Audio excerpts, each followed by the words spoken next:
Give you a little bit of background about myself. I started my PhD in January of 2020, so I'm coming up on my second year, and I almost fell off my chair when I realized that the other day because it feels like I just started and the time's going by very fast.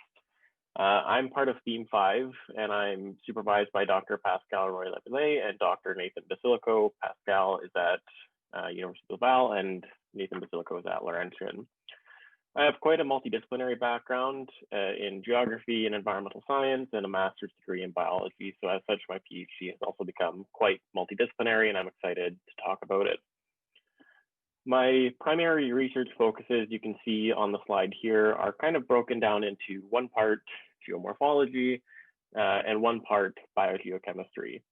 So the first two chapters of my PhD are going to be focusing on permafrost thaw and looking at how permafrost landscapes have changed in the Hudson Bay lowlands in far north Ontario, and trying to characterize whether the extent is still continuous in around the communities or if it's starting to transition to discontinuous, and what the changes are going to look like.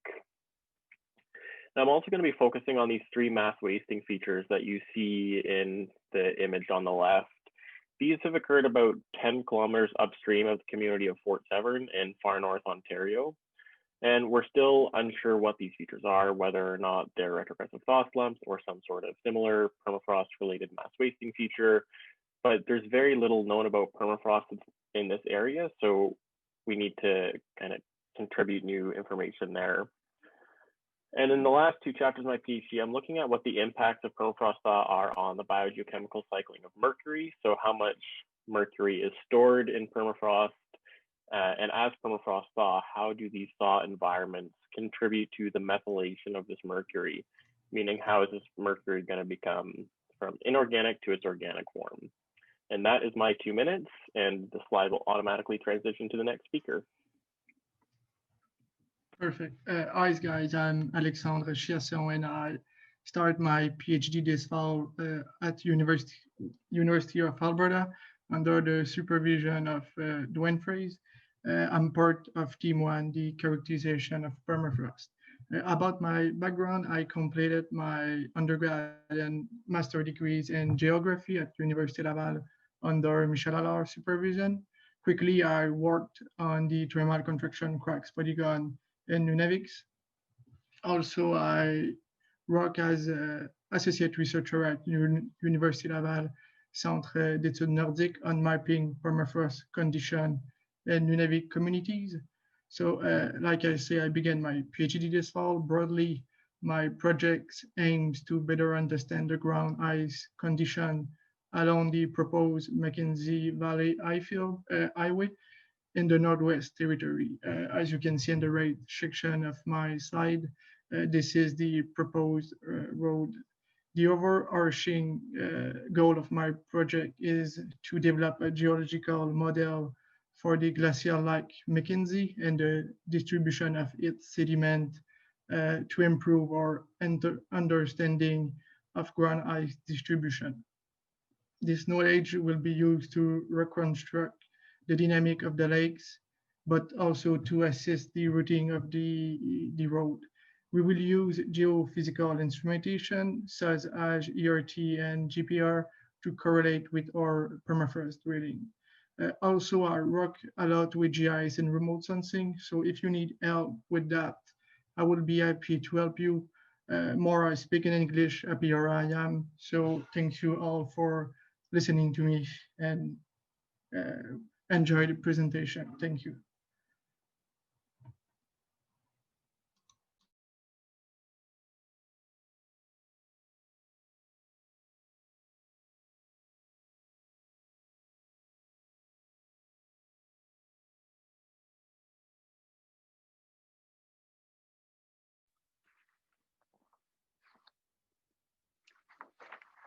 Amane, you need to unmute. Actually, she's calling from Iran, so we had actually pre-recorded hers. You were supposed to press it. Hold on, I'll have to stop, and I'll have to share my sound. So bear with me 1 second. I figured this is safer considering that internet connections can be a little bit tough.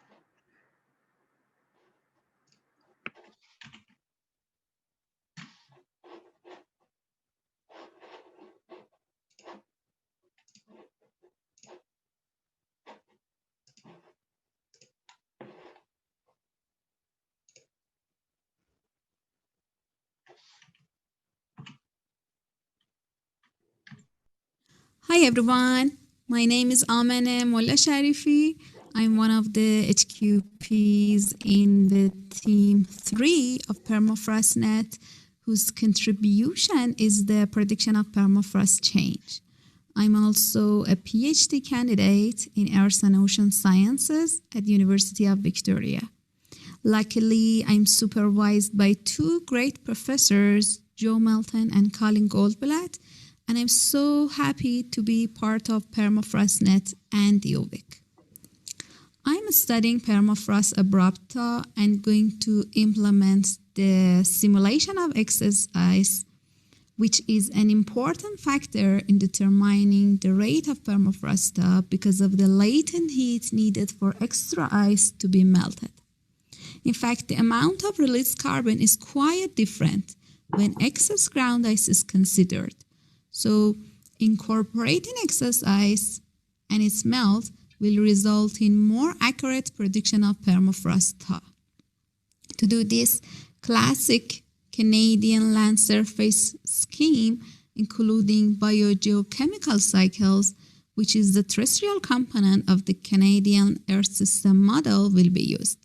Classic has been developing by ECC, Environment and Climate Change Canada, as an open source community model, which is the successor to its two component models, the Canadian Land Surface Scheme and the Canadian Terrestrial Ecosystem Model. So Classic will be developed to simulate the fluxes of energy, momentum, and water between the atmosphere and land surface by using site-level data.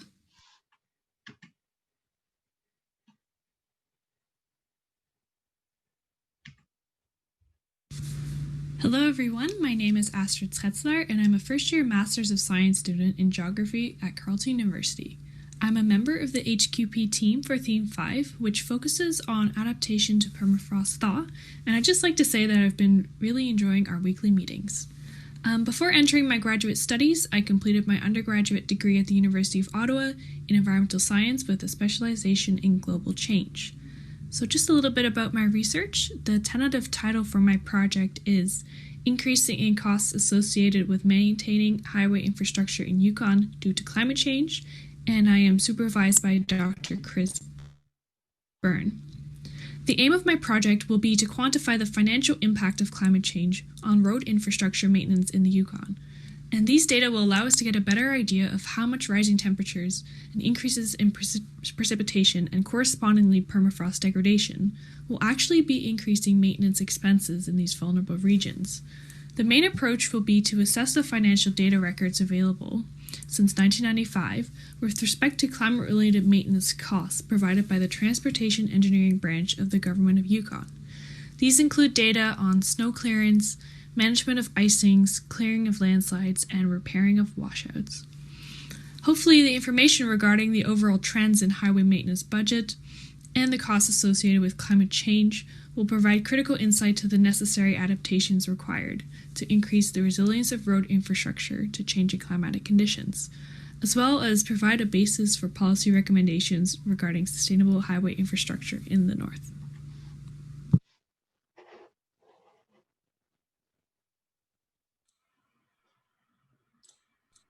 Hello everyone, my name is Bing Chen. I'm from SAR Lab at Simon Fraser University, which is located in the Greater Vancouver area. I would like to acknowledge the traditional ancestral unceded territory of the Tsleil-Waututh Nation on which the university is located. My project is within Theme 3. It's called Mapping and Parameterizing Permafrost Terrain Types. First, let's look to the left section of the slide. One part of my project is to work on extending the existing two-dimensional ground ice map of Canada to a three-dimensional map by adding the depth dimension. We also want to add subsurface characteristics and variables such as organic content or soil moisture to the model. And this may be done through a combination of machine learning, statistical, and geophysical approaches.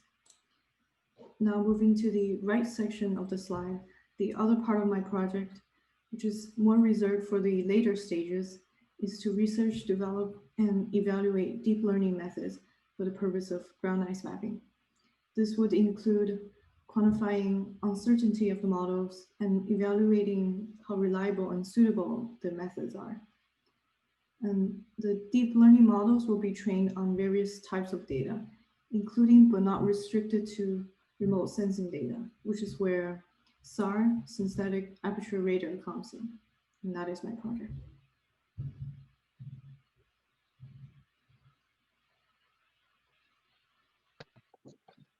Hello everyone, I am Charles Gautier and I am beginning my MSc under the supervision of Oliver Sonnentag and from Université de Montréal, and also Joe Melton from Environment and Climate Change Canada. My project aims to reduce uncertainties in projected permafrost carbon dynamics using the Canadian land surface scheme, including biogeochemical cycles, or CLASSIC, that you see here on the left.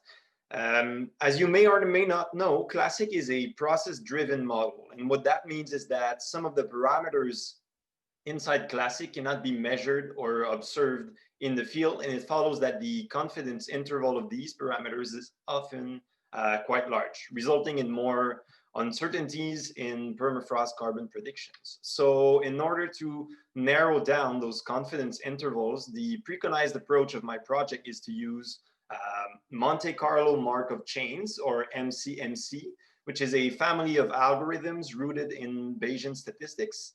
And so by comparing the output of the model to actual field data, giving a supposedly optimal set of parameters, the algorithm is gonna tune the parameter value in order to get to the best parameter set that you could get.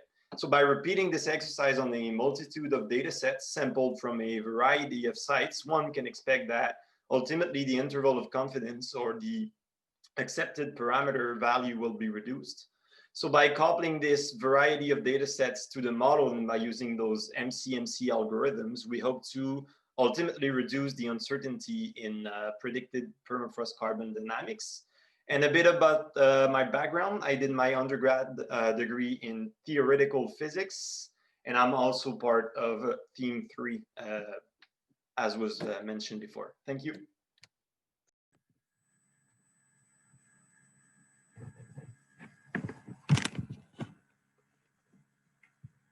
Hi, I'm Emily, and I'm in my first year of my master's working with Stefan Gruber at Carleton University, and I'm currently living in Whitehorse. So the expected outcome of my master's is a better understanding of permafrost and permafrost change in steep mountains of Canada. So this project is meant to build the foundation for a PhD project, which will be using this information to estimate corresponding effects on mass movements, specifically rockfalls. So this is important because permafrost is widespread in mountainous regions of Western Canada, and it is also very sensitive to climate change, which increases the risk of mass movements, posing a threat to critical infrastructure such as roads. But due to the lack of accessibility and the sparseness of populations, there's very little that has been studied about this permafrost. So if we can understand the mechanisms and the conditions under which mass movements occur, then with the help of model simulations, we may be able to predict locations and maybe even timing of events. So research of this type has been conducted in Europe and Scandinavia. However, Canada presents a different environment with things like temperature inversions, colder extreme temperatures, and different latitude ranges. So as seen in the map on the right, we have temperature data from locations across BC measuring in steep rock faces. And we are also to set up measuring sites in Tombstone Territorial Park and the Yukon, which is also shown in the picture on the left and in the map on the right. But due to COVID, that fieldwork has been postponed.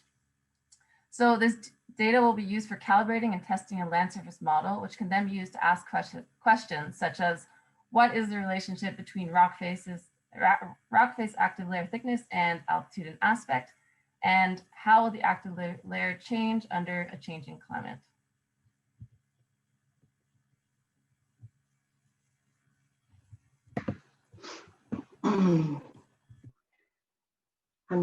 Hello, everyone. I'm Erika Hill. I'm a first-year PhD student at Queen's University. under the supervision of Scott Lamoureux. I did my undergraduate degree in environmental science at York University. I did my honors thesis research in the Hudson's Bay lowlands near Churchill on carbon dioxide exchange from shallow tundra ponds. And then for my master's, I did that in geography at University of Victoria, and my thesis research looked at the impacts of retrogressive thaw slumping on small tundra lakes in the upland region east of Inuvik. That brought me to Inuvik, which is where I'm based out of. I am also the special projects coordinator at the Aurora Research Institute, where I've been for the last 10 years. My PhD research will contribute to theme 4, the hazards and impacts associated with permafrost thaw. The overall goal of my research is to develop a framework for predicting the response and sensitivity of aquatic systems to permafrost thaw. I'll be examining the water quality of streams and rivers from a range of permafrost landscapes across the Canadian Arctic, and then using UAV imagery and detailed satellite imagery to characterize stream river catchments. These characterizations will then be used to investigate the key climatic factors and terrain features that drive the response of aquatic systems to permafrost change in a range of conditions. I'm currently working at a number of sites along the Dempster and Inuvik to Tuktoyaktuk Highway, as well as the Apex River near Iqaluit and the Meacham River near Resolute. In particular, the research on the Meacham River will contribute to PermafrostNet. There, I'll be working with community members to collect water samples and determine the response of aquatic systems to changing runoff conditions. I'm hopeful that this work will improve our understanding of water security issues for the community. I'm excited to be a part of PermafrostNet and looking forward to meeting all of you again.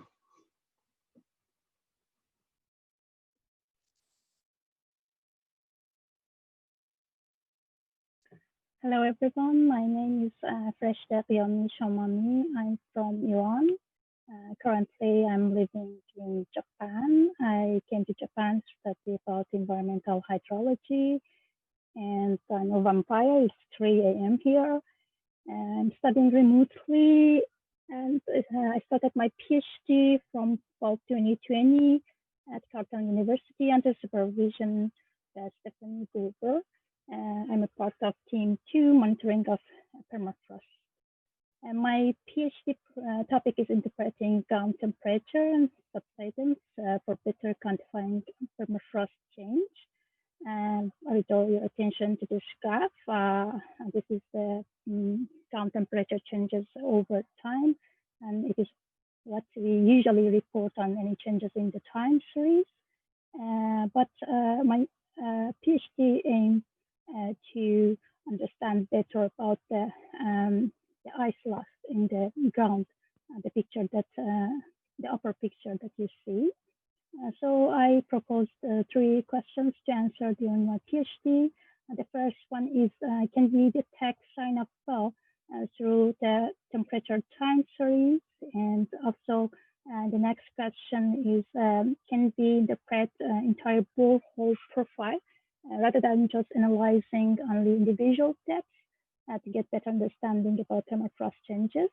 And finally, to have a landscape view, can we interpret multiple boreholes together to increase our knowledge about permafrost changes? Thank you so much.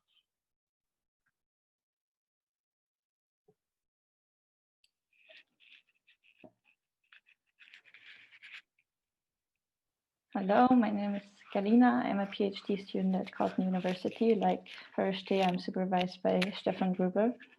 My PhD project aims to develop and provide permafrost climate services and is part of Team 3. So what does that mean, permafrost climate services? I aim to provide relevant permafrost information to assist decision-making, especially in the context of climate change adaptation. Why do we need these permafrost climate services? Well, climate services in general present variables such as temperature and precipitation, but these cannot be directly translated into how permafrost is going to develop. So we have as we know, we have large variation due to certain landscape features on top of the permafrost.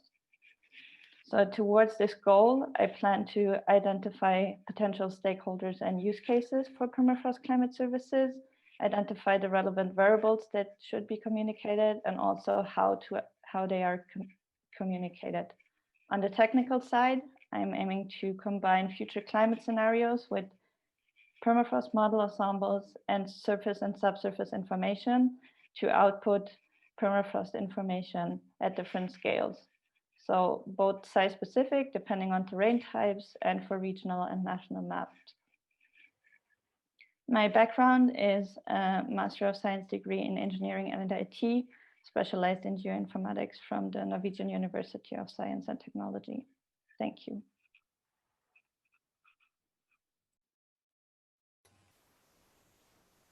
Hello, everyone. My name is Hannah Traversmith, and I am working with Dr. Trevor Lance at the University of Victoria. I'm in my second year of my master's program, and my thesis is looking at drivers of change in lakes and ponds across the Western Canadian Arctic.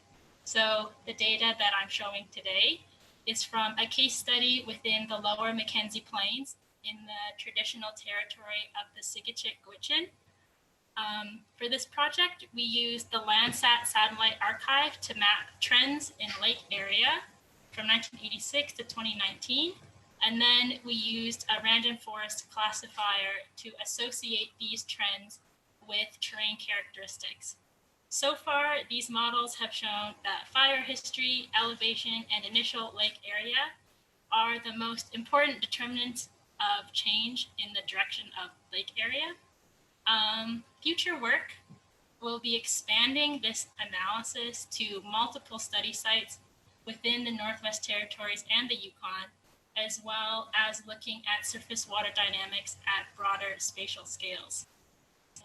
In terms of my background, I did my bachelor's degree at the University of Victoria in the geography department, and I also worked with Trevor during a co-op term where we looked at changes in vegetation in the Northwest Territories. Thank you for listening to my presentation.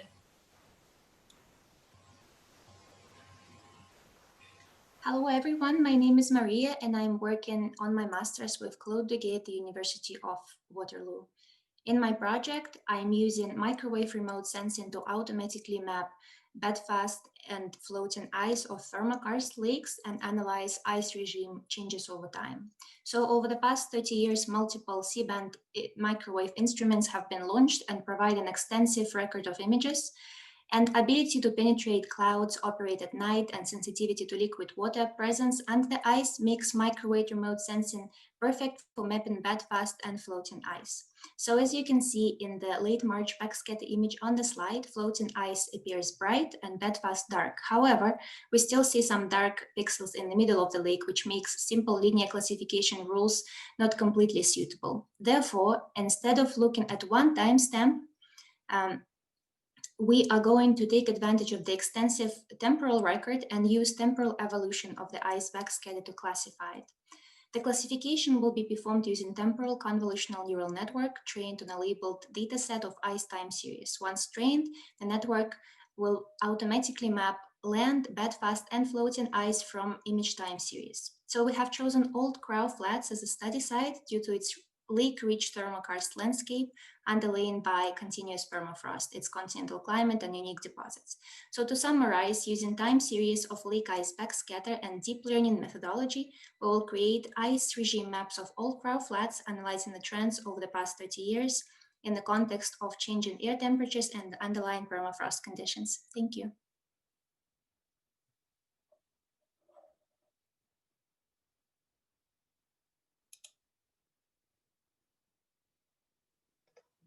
Hi everyone. So my name is Michel Paquette. I'm a postdoc with PermafrostNet actually.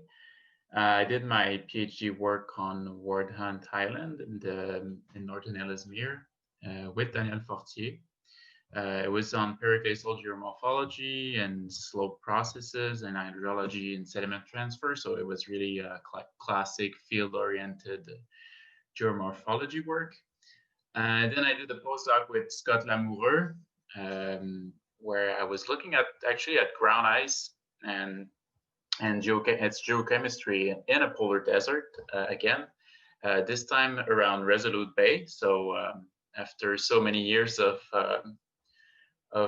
studies in Resolute Bay, we were finally going to get a little bit of feel for how much ground ice there is over there. So we were trying to look at, exactly like what are the potential ice-rich sites around Resolute Bay. And for this postdoc with PermafrostNet, I'll be working with Dwayne and Daniel Fortier, based at the University of Montréal, on the establishment of the database, and also I'll be acting as a resource provider to facilitate data transfer and data sharing between HQPs. So the goals are really to determine needs in order to put together this database and figure out a way to fulfill them. So hopefully I'll be working with you and speaking to every one of you at some point during this time. Thank you.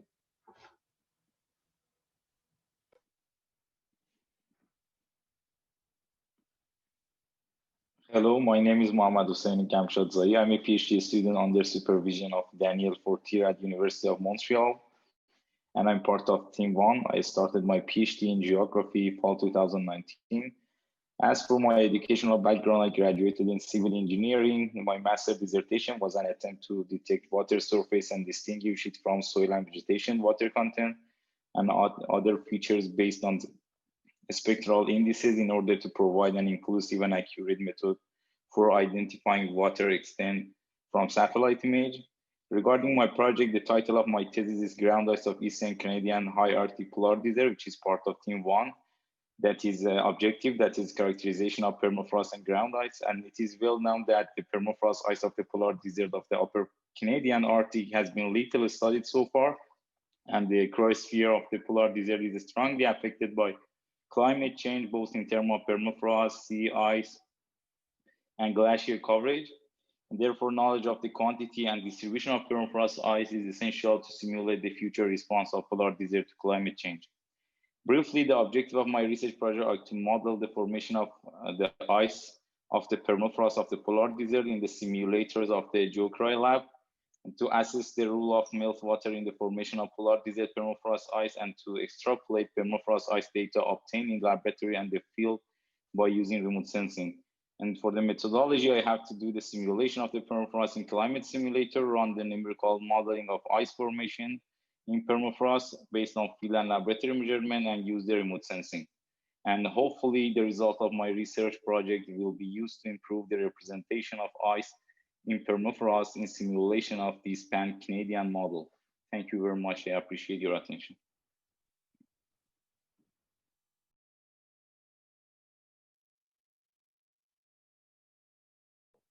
Hello, everyone. My name is Pat Jardine. I'm a second-year master's student at Carleton University. In terms of my academic background, I previously completed my Bachelor's of Science at Carleton in 2019, and I really liked it there, so I stuck around. My supervisor is Dr. Chris Byrne, and my project is titled The Effects of Snow Compression on the Ground Thermal Regime of the Dempster Highway Embankment. The background for my project is that snow tends to pile up along the side of the embankment of the Dempster Highway, either because it's blown there by wind or dumped there by ground maintenance crews. Snow is an excellent thermal insulator, so that means that it limits the heat flow to the ground, which can cause an increased risk of thaw subsidence in ice-rich areas. The thermal conductivity of snow has a positive relation with its density, so by compressing it, we should reduce this effect and mitigate the risk of thaw subsidence. We'll be working with the Natcha-Nakdon First Nation located in Mayo to help out with our compression using snow machines. And if all goes well, and we might be able to provide a new active management technique for ground maintenance crews in the north to reduce thaw subsidence. I'm a member of Theme 5, which is adaptation to permafrost thaw. And it's been really useful being able to meet during our weekly meetings and be able to discuss everyone's project and really get situated. Thank everyone for your time.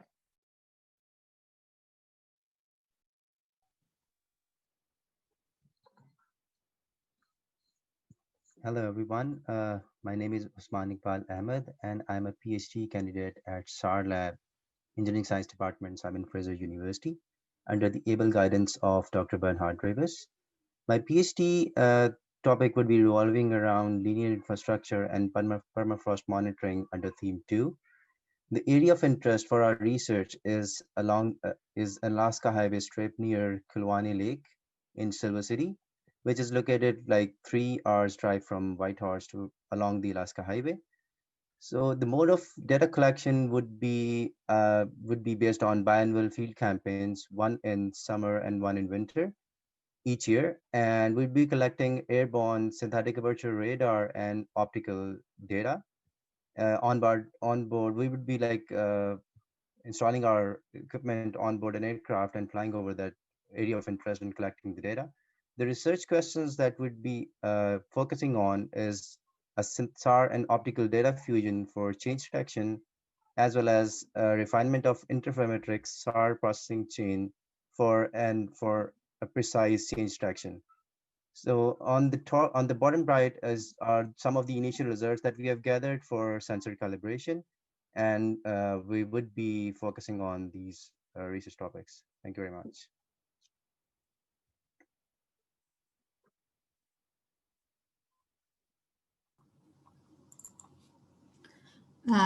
Hello, everyone. I'm Ziya Mohamed, and I'm a first-year PhD student in geotechnical engineering at the University of Calgary. I'm working on strengths and consolidation behavior of permafrost under the supervision of Dr. Jocelyn Haley. My background is mechanical properties of soil and how they can be affected by the characteristic of pore flow. And my project in PermafrostNet is a part of theme 1. And as you know, the main objective of this theme is to improve the current understanding of the permafrost and its consequences through characterization of permafrost. So my research will focus on characterization of strengths and soil consolidation properties, which they play an important role in defining the bearing capacity of the ground and the serviceability of infrastructures built on permafrost. And it seems that strengths-related data haven't been collected widely in the past in permafrost regions compared to other properties of permafrost. So the goal of my study is to find the current gaps and develop models that are capable of predicting the strengths and settlement properties based on capturing the impact of other parameters like soil type, temperature, and ice content. The data I collect will be added to Pingo database, and hopefully the result of my study can be used as an input for the projects which they are going on in the theme 5 to improve the assessment of the risk associated with permafrost and climate change and developing geohazard maps. Thank you.